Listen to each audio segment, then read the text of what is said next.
Sorry sa'yo. Ay, Yung naglalakad ka lang nung imimit mo na si JM. Nakakirita talaga. Ang galing. Alam mo Yun yung yung mga parang, masarap pakinggan. yung first time ko, hindi, super believe ako dun sa part na kahit hindi ka nagsasalita, naglalakad ka lang.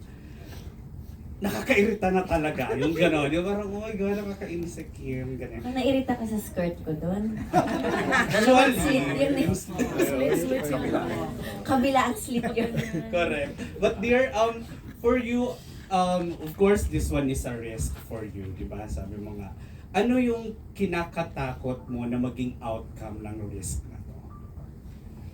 Sa ngayon, ang kinakatakot ko is hindi siya suportahan ng mga tao.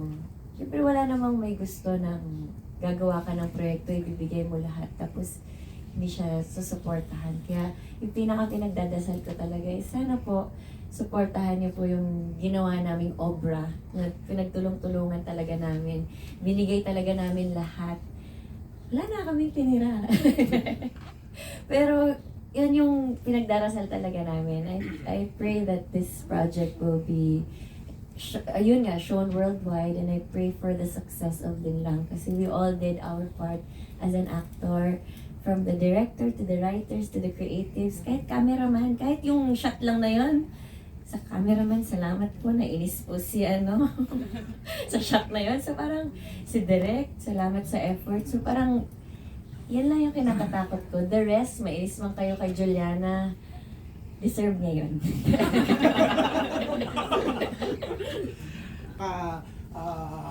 magpakamartir, magkunwari dahil sa in love na mahal din kayo ng isang tao pero naramdaman nyo rin na may iba tong intention sa akin pero hayaan mo na, di ba? So, during a relationship, unahin natin si Kyla yan.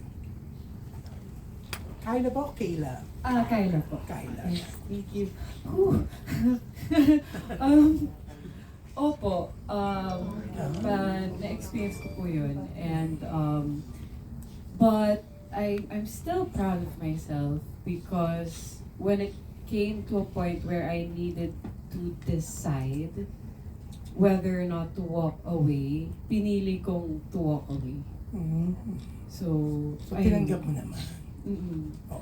Hindi ka tuluyang nagpakatanga. Hindi na po, mahirap po gawin yun. Nakakasira po ng bait. So hindi ko na po yung ginawa. Yeah, okay, JM. Yan. Ako po nung bata, na-experience ko. Ano to? Teenager, yung mga unang relasyon mo. Mga ganun po. Anong panliling na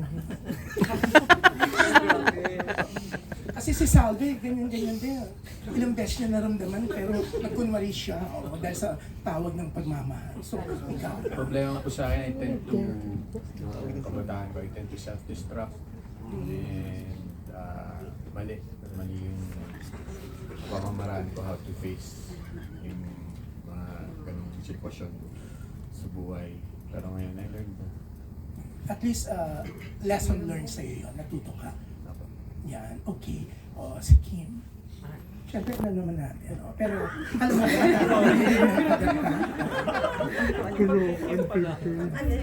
parang nag-isip pa siya. Parang ayaw na kagad sa mga. Lahat naman po, lahat naman po ng pinagdadaanan natin sa buhay, parte ng buhay natin yun. And it made us stronger and who we are right now. So, ito na ako ngayon. So, hindi mo pinagsisihan yun na, hindi ka kagad nag-react kahit alam mong nililing lang ka na. Kalimutan ko na, nag-ami shout out. Okay, Pao. Nangyari na rin ng kabataan ko pero parang habang nagmamature ka sa buhay mo parang mas nakakagawa ka ng mga mas tamang desisyon and parang mas madali nang gamitin yung utak natin kumbaga rather than give in to what we feel.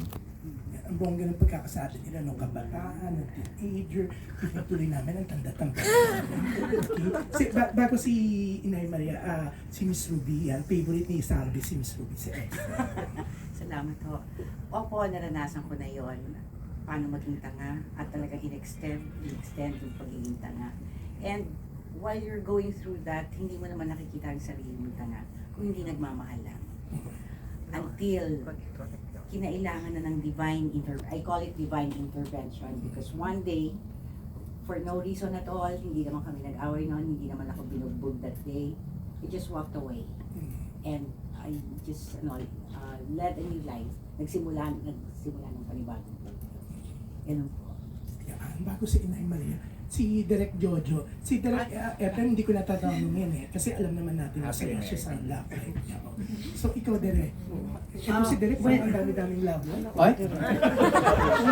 Kasi when you're in a relationship, di ba, parang sinabi nga, hindi mo naaano yung mga butas ng kapartner mo. So, yun, tanga ka nga pala. Pero, on a certain day, kakatok na I had enough. Parang ganun. So enough is enough. Oo, yung ganun. Di ba, June? Sabi mo ng butas. Back to you, the reverse ulo ni Derek.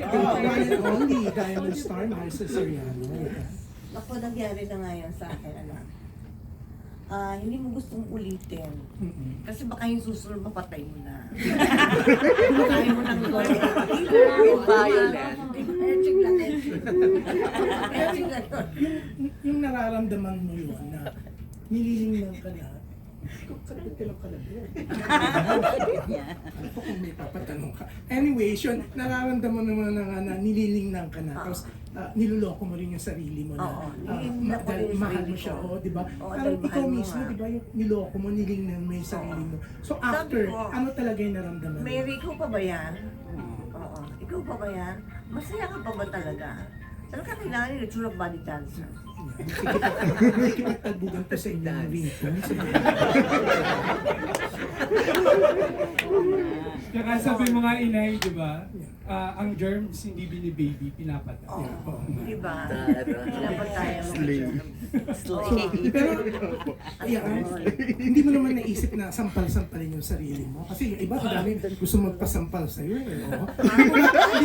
Kasi dati naramdaman ko na ginagawa ako, na natanggap ko na ginupit-gupit ko yung buhok ko. Sabi kasi ni Aaron, gupit-gupitin mo. Anong ginawa mo? Wala. Wala akong ginawa kasi vengeance is mine, sabi ni God. Kahit na gusto ko, hindi ako gumawa ng katarantaduhan kasi tinarantado na ako eh.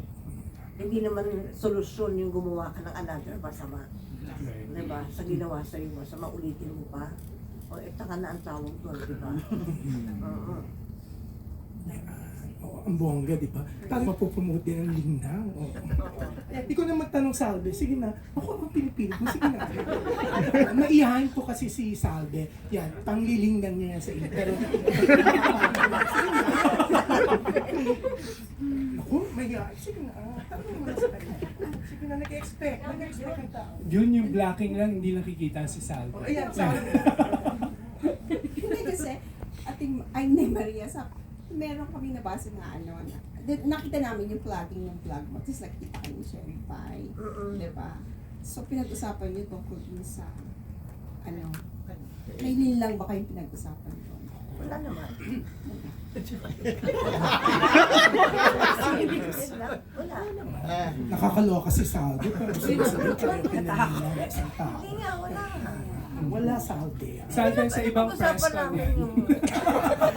Pero ito, Your generation asking that from you, yung experience to have that scene with you, ano pa yung nararamdaman ko? Ako sabi ko, wag.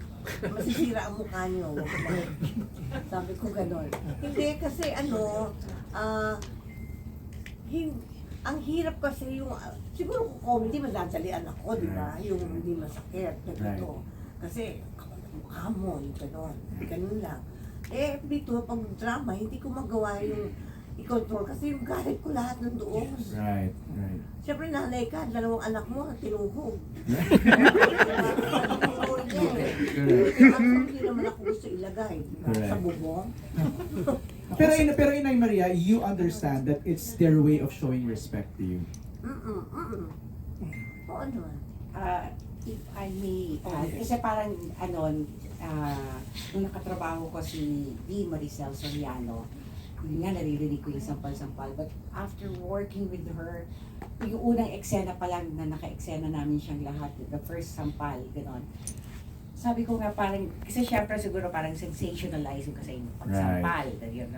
But people should really see yung, ano siya, sobrang totoo ang binibigay niyang emosyon at napakahusay ng pag-arte. Almost hindi nga umaarte. Parang hindi umaarte. So, kung ang consequence ng emosyon na halimbawa kung galit yon, kailangan sampalin, nadadala lang yung pagsampal. Yun yung ano ko doon. But to me, to date, she's one of the most napakahusay na artista. Walang bukas. Thank you. Wow!